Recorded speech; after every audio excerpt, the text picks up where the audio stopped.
Hi everybody, we are back. Thank you for bearing with us while we had a slight hiatus over the summer. I hope everyone has had some lovely holidays and some time off. But Steph and I are back for our 34th episode of Lead Strong. For those that haven't listened in before, my name is Celine Floyd. I'm one of the directors of Capfinity's talent practice. I'm an occupational psychologist with over 20 years in the industry. And at Capfinity, we are in the privileged position of being able to help organisations around the world to assess and develop people on the basis of strengths. We are, I think, our latest stats again, we're serving 250 clients at the moment out of 80 countries, from apprentice level all the way up to board level. So lots of exciting work happening. And I am joined by my co-host Steph, who has just come back from holiday. It's her first day back.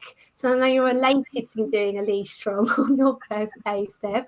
Welcome. I've missed you. It's lovely to have you back. And it's good to be back, Celine. I'm pleased you missed me. Yeah, really good to be back. And delighted to be doing Lead Strong. This is one of the fun parts of my job, that's for sure. Yeah. So, welcome everyone. And I'm delighted to have two guests who I have known, both of them for a while, one of them for a very long while, one of them for quite a while, and who are here to contribute to today's topic. But let's start by getting them to introduce themselves. So Zoe, can I come to you first of all? Zoe, perhaps you could tell us a little bit about your career and why you're passionate about leadership. Sure. Hello, everybody. Well, I've kind of worked in leadership roles mainly in the public and charity sectors since about 2001. And I suppose if you were to say what thread there is running through the roles I've had to date, it would be about ensuring that people and communities can be at the forefront of positive change. So whether that's in their own lives, in their communities, or for the general good of society. I've managed quite a lot of different things. So there's been EU development funding on a fairly large scale in the region. In the southeast, I had been CEO of regional charity and set up separate social enterprises which helped to fund the work of that charity. And at the moment, I'm currently leading a function in the UK's largest health and care charity, research funder, and that's the National Institute for Health Research. We fund and deliver about, I think it's about £1 billion worth of research per year, so quite a lot. And my team is challenging and guiding those people working in research to make sure that they're shaping, delivering and using research with diverse people and communities, because it's that makes the most positive difference to health treatments and care, because it addresses the needs of the widest possible population. So I suppose that's the career bit. In terms of as a person, I live on the south coast and I'm a year-round sea dipper stroke swimmer. I don't know whether you could call me a swimmer really, but yeah, that's kind of one of my major hobbies. In terms of leadership, why am I passionate about it? I was thinking about this morning actually, because to me leadership is not something that is just for those in leadership roles. It's something we can all use to achieve positive change and results in our lives, whether that's our family lives, our work environment, our hobbies, and it's really not exclusive. And I kind of tend to think of leadership as a muscle, in that it needs to be flexed and it needs to be honed in the right way to be most effective. And depending on the way it's exercised can achieve different results. So I think there's a lot of opportunity to really learn in the field of leadership for yourself and to help others to learn, as I say, through your family relationships and or in the world of work. Brilliant, fantastic. And have to say, I think the world is very grateful for the work the NIHR did to dig us out of the last couple of years, and all kudos to the leaders you work with there, Zoe. Let me go to Richard. Richard, perhaps you could do the same. Tell us a bit about yourself and why you're passionate about leadership. Yeah, will do. Thank you very much. Hello, everyone. So Richard Cleverly, I am the founder of Think Cleverly. If you've lived with a name like Cleverly throughout your life, you've got to use it at some point. So I did. So leadership actually is the thread that runs through my career. So I started out, and it neatly falls into three, I hate to say decade-long chunks, which rather dates me. But my first decade was spent in the military. I was a commissioned officer in the British Army. in a thing called the Royal Tank Regiment. The clue is definitely in the title. Had 10 wonderful years practicing leadership at the sharp end. And lucky, because it's early in my career, I was sort of not only doing leadership, but able to make the mistakes, which I think are important to make without any really catastrophic failures. But learned a huge amount from that.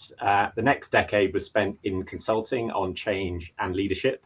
And then I entered the big wide world of big corporates, where I met Steph. That was a highlight. You did say that, didn't you, Steph? That was a highlight. Working again in organizational development and people leadership roles in Thomson Reuters, and then Novartis, a big Swiss pharmaceutical business in Switzerland, and then back to the UK for M&S. And then in 2020, I thought this is a good time to launch my own business. And then COVID struck. And actually, as it turned out, it was a brilliant time to launch a business, because what Think Cleverly does is guides leaders and teams going through what I would call sort of tricky change. Not all change is tricky. I think some of it's quite straightforward. But those leaders are going through tricky change. And in 2020, most of us were going through that, helping leaders go through that. Why am I passionate about it? A bit like Zoe, I was reflecting on this morning over breakfast, and because it matters.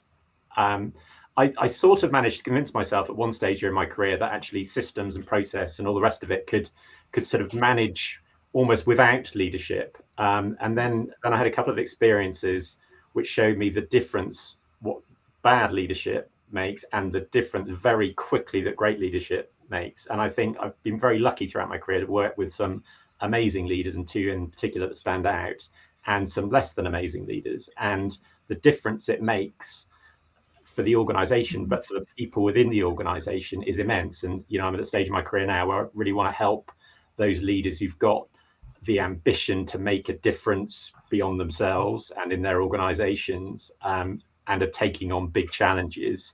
I just get a sort of thrill about sort of helping them navigate through that terrain, but simply it matters. Thank you both so much. Yeah, wonderful guests, and are going to have so many brilliant insights to share. I can see why Steph earmarked both of you for this episode. And so what we're talking about today is change facilitation and change mindset. And within our leadership model, we have a really strong emphasis on a leader's capacity to navigate change, lead change, and take people through change. And it's a topic that has come up relentlessly in this series. And, partly that's because, if you reflect on the change that has been afoot in the last 24, 48 months and beyond, globally, as a species, we've gone through unprecedented change. So clearly a very important topic. And in preparation for the episode, we were doing a little bit of digging around into some of the research and some points of interest. And I stumbled again across the William Bridges quote, which I love, which I'll just read, which says, "Without transition, change is a rearrangement of the furniture. So unless transition happens, change won't work because it just won't take." And it really alludes to this difference between change and transition. So change being the external things that are changing. So in a work context, new boss, new team, new organizational strategy, new country, whatever that might be. It's the external factor that is happening around you. And transition is what happens to the person. So the kind of internal process, the psychological processes at play when someone is adjusting and transitioning to that change. And what all the research shows is that in order to make that transition effectively, people need what we call a positive change mindset. And I was reading again some of the work by Luthen Zettel, the positive psychologists, that talk about personal psychological capital. which they've proven, if you have it, it helps you to adapt to change. And they've coined the kind of key things that they see as being important and needed when people are adjusting to change. So just to reel them off, there are 4 key things. So people that transition to change have hope, resilience, self-efficacy, and realistic optimism. 4 wonderful things, I think you can agree. So I've always thought that's kind of really fascinating. And my first question really is, how have you bolstered your own personal psychological capital? So those 4 things: hope, resilience, self-efficacy, and realistic optimism, when you've been leading your own change, either day to day or the large scale change, which you've both described really beautifully in your intros, that you've both kind of led on kind of organisationally or with clients. So I'll come to Zoe first, if you may. Yeah, how have you bolstered your own capital?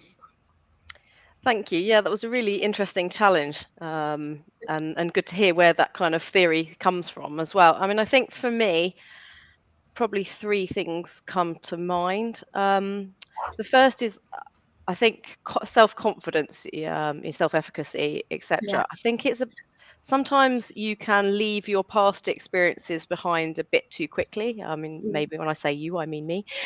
So you have a tendency, I have a tendency to be always thinking and looking forward, moving on to the next thing. And I can very readily lose touch with what I've achieved, the adversities that I've overcome from the past, which are transferable to the situations that I'm facing now.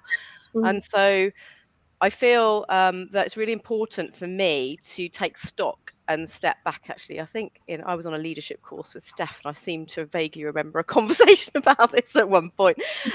But to actually revisit some of those things that you've done in the past, and to think, what was it that made the difference there? What can I take from that now? And to use that to bolster your confidence in what you're going forward, because what you're experiencing now may not be the same as what you've experienced in the past, but you had to rely on some of the same skills and knowledge and aptitude, really. So that's probably the first thing to say. Lovely. Another thing for me is reframing. Actually, I remind myself that when you have a certain thought, there's an immediate emotional response to that thought. And I think that really colours how you view a situation that you've got to deal with. So in terms, when I notice my thoughts are distorting, maybe I might be thinking, I don't know what I'm doing in this situation, and I feel a sense of dread, if you like. I try and step back from that and consider the facts of the situation. I think, what evidence do I have for that thought? What might be the alternative scenarios here, etc. And that just kind of really gives me a sense of feeling resilient, I suppose, to be able to handle what's coming. Lovely. And another one for me, I guess, the hope and optimism thing. I think it's an automatic response to change can sometimes be to hunker down and work harder and spend all your time understanding and trying to work out solutions. And I think ultimately for me, that's self-defeating. So I've learned that the old adage, I can't pour from an empty jug. So I remind myself that my brain and my body is under a lot of stress, even if I can't necessarily tell that. And so what I need to do is actually redouble my efforts to relax and replenish. So for whatever that looks like for different people, for me, it's about kind of, spending time with family and friends, looking after myself much more physically, eating habits and exercise, etc., and just building in idling time, I guess.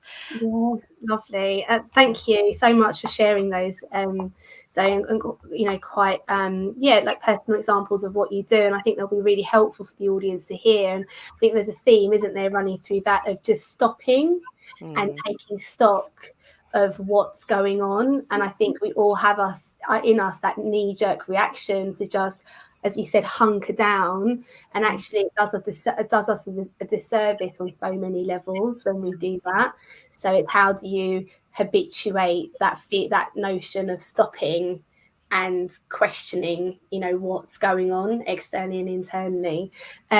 Richard, how about over to you?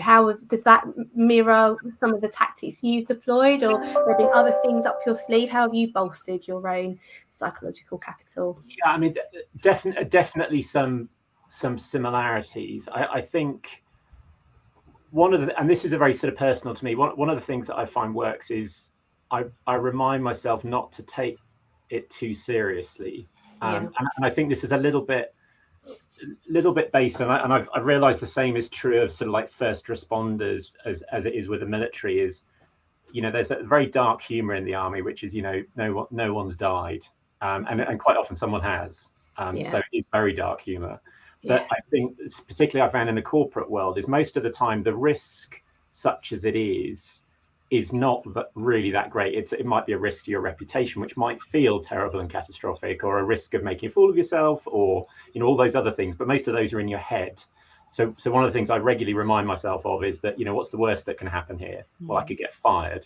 I mean, that's not great, but it's not catastrophic. So I one of the things for me is just like putting everything in some form of perspective, and I'll come back to one of the ways I try to do that. I think Steph probably remembers this from, she did some of my sort of strengths coaching very early days, but I've got two probably overused strengths, but one is curiosity, or nosiness, as most people who know me would say. I'm sort of innately curious, so if something happens, I observe something, I'm sort of innately curious about it. So that naturally sort of helps me sort of get through things, because I don't, as Zoe said, I try not to react to the thing. I'm sort of like curious about, I wonder why they've done that, or why that's happening, or what's going on there, and not, I do get into judgment, don't get me wrong, but I try to sort of drag myself back to curiosity pretty quickly if I find myself sort of like really stuck there. That sort of helps with the optimism thing for me. So I remember at the start of COVID, if you could see here, there's a flip chart. Being a good consulting type character, I always have a flip chart in easy reach. And one of the things I find I did at the beginning of COVID, it's very quickly, you start watching the news every day, and you start. I found myself getting into a bit of a sort of a doom spiral, and I thought, okay. I kept this flip chart, which I've still got. I was going to share it, but I can't find it immediately. Basically saying, okay, what are the opportunities out of this? What are the, and I was trying to sort of bracket it, like, what are the business opportunities, not for me personally, but what's going to come out of this that's good, and almost like sort of ticking them off as they went. And as a deliberate, similar to the sort of those gratitude journals, which any positive psychologist will tell you to do, which I also do. It was a really good thing to sort of remind yourself that, yes, this is not great, but by the way, you will both witness, and amazing things will come out of it. And I saw amazing things as well as terrible things going through the whole thing, and keeping the two things in a degree of perspective was for me is really important. I think just how do I maintain it? Something Zoe said. I think exercise in the outdoors has been reinforced to me so much, particularly as we've got into the world of Zoom and Teams and all the rest of it. If I spend a day indoors on screen, I am a horrible person by the end of the day. I mean, some might argue I'm a horrible person at the beginning of the day, but I'm a really horrible person by the end of the day. And I literally have to get myself up and out and exercise. And as Steph knows well, my favorite form of exercise is on two wheels. And if I can get out and do that, and then immediately I gain a bit more perspective, I'm out in nature, I'll see something lovely. I'm lucky to live near Richmond Park, so I'll see a deer frolicking or something, and it again gives me that perspective. And I just think that for me is one of the keys. Amazing. Brilliant. Thank you both. I just want to move us on a little bit and think a bit about, I guess, some of the things that are important for people going through change at work.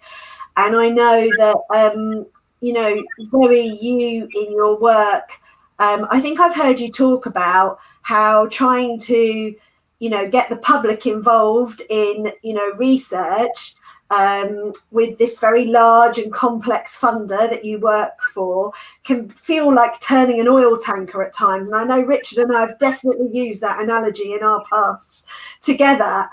You know, and there's got to be momentum that's built up towards trying to make a turn quite often within an organisation. And actually opening up different parts of the system can be really important. And I know there is research that talks about the importance of social capital, so an individual's social network, you know, when they're navigating or leading change. Perhaps I'll just come to Richard first of all, but Richard, in your experience, how important is that social capital, do you think, when navigating or leading change, and how can we support leaders and managers to better help people through change?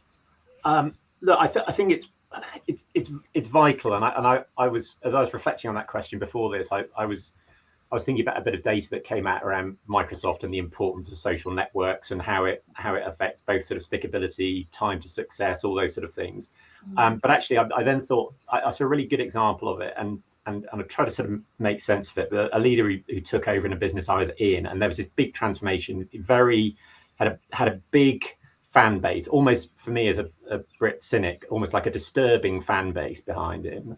And what I discovered is that his social capital was that when he wasn't in a room and somebody was questioning something that he was leading, because he was leading serious change in a massive oil tanker, and what you would get is someone stepping in and saying, you've got to trust this individual, this is how they're thinking about it. So actually that social capital meant that their intent was represented by others when they weren't there. Now I'm sure there's a book in there somewhere, but for me that was a really clear demonstration, because you cannot as a leader be everywhere all the time, particularly in a big organization. So somehow you've got to have the capital that it is infiltrating everywhere. And I think there's a couple of things that enable that, one of which, and hopefully this is obvious, is sincerity, as in, you know, you've got to mean it. We all work for very smart organizations full of very smart people. We hire them because they're very smart, and guess what, they can spot insincerity really, really fast. So it's got to be sincere and meaningful, and then it will sort of transmit. So I think it's vitally important that you can't fake building social capital, because when you're not in the room, that will be represented too. So you want your sincere best self being represented when you're not present, and that was the only way I could sort of think of articulating it. Yeah, absolutely. I think that's so true, because actually you're right. In order to move or change anything, you need people repeating the messages that they've heard you talking about. And as you said, Richard, they've got to be authentic and sincere. Zoe, what are your thoughts about social capital and how critical it is? Oh, similarly to Richard, really, I think it's absolutely crucial. My mind goes back really to times when either I've been leading or I've been a recipient, if you like, as a manager of leadership that's around organisational downsizing and change. And I think it's really, there can be a tendency, I think, for leaders to go into a more sort of, I don't know, directive, command load, sort of remove from the workforce lead of mode of leadership, and a risk of getting overly focused on sort of systems and processes in that. And I think that is definitely to the detriment of everybody.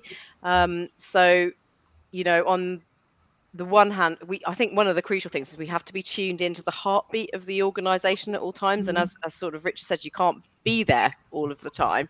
So with your managers and through your managers, you need to be with and around the people of the organisation. You need to be listening to what matters most for them, seeing new options through their eyes, kind of trying all of the different hats on really, for how to move things forward, giving the right opportunities, you know, making it clear where there is an opportunity for co-creation and where there is not an opportunity for co-creation, and generate that sense of kind of ownership of change that we're all in it together. So I think that strength around communication, and I mean two-way communication, or multi-way communication, is just absolutely critical. There's also another angle for me, which is about, it comes back to the other points you raised about hope and resilience as well. I think it feeds into that, is maintaining your own conversations with peers social networks inside, outside the organisation, because in complex situations of change where there's a lot of fear around, you can kind of close down your thinking, and you absolutely need new ideas, perspectives, insights, and lessons learned from others. So I think that's really crucial as well for leaders at times of change. Yeah, it's a really nice point actually, Zoe, because you're right. It's easy to prioritise just on the thing that can feel like a nice to have, can't it? Yeah. But actually, it's critical. The other thing I was reflecting on, I was listening to both of you, and I know it's my own experience as well, is to manage change and lead change well. It takes time. There are so many conversations that need to happen in the right order with the right people to get people on side and to take people with you. And I think often that can overwhelm us as leaders, feeling like it's so hard to work through all of that. But when you do it right, then you've got people with you, I guess. I think just Steph, on that, I think there are a couple of things about leaders in that space. So I think there can be a tendency, because leaders have been thinking about the change usually for a lot longer than when it occurs, and there is this temptation that they are moving on right at the time when the organization is getting its head around the change. And I think that is I've seen it, I've done it, and that's intensely dangerous. So you've got to stay with it, and you've got to have some empathy for where the organization is at, not where you are at. I think that's one thing. The other thing, and I think it could have been a Bridges quote, but I can't remember, but it really resonated with me, is that one of the biggest mistakes anyone makes in change is thinking that the organization is going to change, but you yourself, particularly as a leader, are not going to change. I think that's even true of me as a consultant these days. There's a real arrogance if you think you're going to lead a significant change, but by the way, you're not going to change. That doesn't fly, because inevitably, if there is a big change, then it is going to have an impact and an influence on you. And I think somehow embracing that is also an important of it, because if you sort of sat there sort of like separate from it or above it or perceived to be above it, and you think you're above it, then you're probably not leading change properly. Yeah, I love that. And I think it is easy, isn't it, to forget the privileged position that you're often in as a leader, but also, like you said, Richard, that you aren't sitting outside of it, you are in it, you're part of the system, you're part of the change that needs to happen. So yeah, okay, brilliant. Thank you both so much for such an insightful conversation. I've made lots of notes as always, and have scribbled away lots of things that I want to take forward personally. Just to summarise the conversation, we started by reflecting on how you both actually have bolstered your own personal psychological capital when you've been navigating change. And there were some lovely hints and tips in there. Thematically, Zoe, you were talking a lot around this notion of stopping and just taking stock of what's going on, questioning your reactions to things, and giving yourself the time and the space and the care to navigate change in the most effective way for you, physically and psychologically. And then Richard, you were talking eloquently about perspective and gaining perspective on what's happening, and trying to keep things in perspective as a way to again bolster those feelings of resilience and hope. And then we went on to talk about social capital and how important that is in having a really positive change mindset and being able to navigate change. And there were some great pieces there. Richard, you were saying that social capital is all around your intent being represented even when you're not in the room. I love that as a soundbite. And Zoe, you're talking about listening, needing to listen to the heartbeat of the organisation. And we finished most recently just looking at how important maintaining social networks is inside and outside of work, looping back in actually to how important that is for bolstering that psychological capital again. As humans, every leader being a human in the process and in the change process, and we need that support, we need that diversity, and let's face it, we need sometimes to just have a friend or someone we can talk to, because we are all only human. So yeah, really fascinating, lovely conversation. I'll just come very quickly to each of you in turn for your parting thoughts on the discussion. Zoe, from you first.